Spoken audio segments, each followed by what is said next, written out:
কৃষি কার্ডের বরাদ্দ রেখেছি, প্রতিবন্ধী মানুষ শিক্ষার্থীদের জন্য অর্থ বরাদ্দ রেখেছি, যেই বাজেটে আমরা মানুষের স্বাস্থ্য সুবিধার জন্য অর্থ বরাদ্দ রেখেছি সেই বাজেট নাকি চানাচুরের মতন।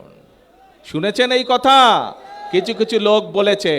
প্রিয় ভাই বোনেরা, যেই বাজেট জনগণের বাজেট, যেই বাজেটের মাধ্যমে অর্থ বরাদ্দের মাধ্যমে আমরা জনগণের ভাগ্যের পরিবর্তন করতে চাই, সেই বাজেটকে যারা চানাচুরের সাথে তুলনা করে, যেই বাজেটে আমরা জনগণের জন্য স্বাস্থ্য সুবিধার অর্থ বরাদ্দ রেখেছি, কৃষক ভাইদের জন্য অর্থ বরাদ্দ রেখেছি, যেই বাজেটে আমাদের সন্তানরা যাতে ভালোভাবে লেখাপড়া শিখতে পারে তার জন্য সর্বোচ্চ বাজেট রেখেছি, সেই বাজেটকে বলে তারা গণবিরোধী বাজেট।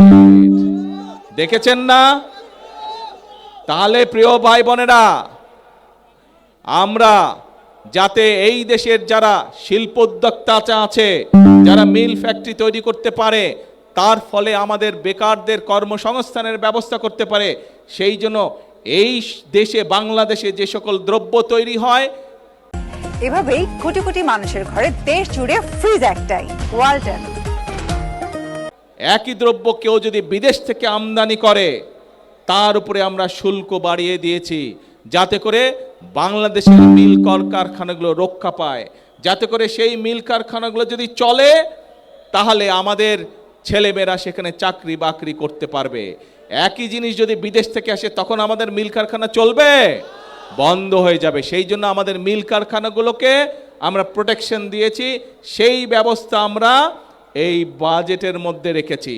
প্রিয় ভাই বোনেরা, আমরা এই বাজেটের মধ্যে অর্থ বরাদ্দ রেখেছি এবং একই সাথে বিভিন্ন নিত্য প্রয়োজনীয় দ্রব্য, চাল, ডাল, তেল, নুন, চিনি, এইসবের উপরে যে শুল্ক আগে ছিল সেই শুল্ক আমরা, যে ট্যাক্স ছিল সেই ট্যাক্সও আমরা উঠিয়ে নিয়েছি যাতে জিনিসের দাম না বাড়ে। জনগণের কথা চিন্তা করে আমরা ৬০টি নিত্য প্রয়োজনীয় দ্রব্যের উপর থেকে আমরা শুল্ক প্রত্যাহার করে নিয়েছি এই বাজেটে। এখন প্রিয় ভাই বোনেরা, যেই বাজেটে ৬০টি পণ্যের উপর থেকে শুল্ক প্রত্যাহার করে না হয় সেই বাজেটকে একটি দল বলে গণবিরোধী বাজেট। এখন জনগণের জন্য যেই বাজেটে সকল ব্যবস্থা রেখেছি সেই বাজেটকে যারা গণবিরোধী বলে তারা কি কখনো জনগণের বন্ধু হতে পারে? তারা কখনো জনগণের বন্ধু হতে পারে না প্রিয় ভাই বোনেরা।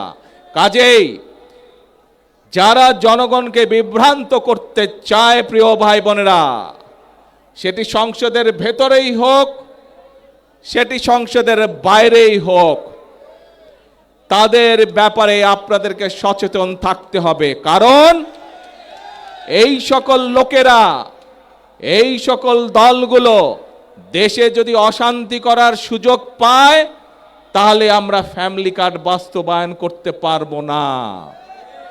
এই লোকগুলো, এই দলগুলো যদি দেশে অশান্তি সৃষ্টি করে তাহলে এই যে আজকে প্রতিবন্ধী মানুষগুলোকে যে আমরা সহযোগিতা করলাম, এই যে গরিব ছাত্র স্টুডেন্টগুলোকে যে আমরা সহযোগিতা করলাম, এই যে আমরা নিত্য প্রয়োজনীয় দ্রব্যের উপর থেকে ৬০টি দ্রব্যের উপর থেকে যে আমরা ট্যাক্স তুলে নিতে পারলাম, এইটি আমরা তাহলে কন্টিনিউ করতে পারবো না।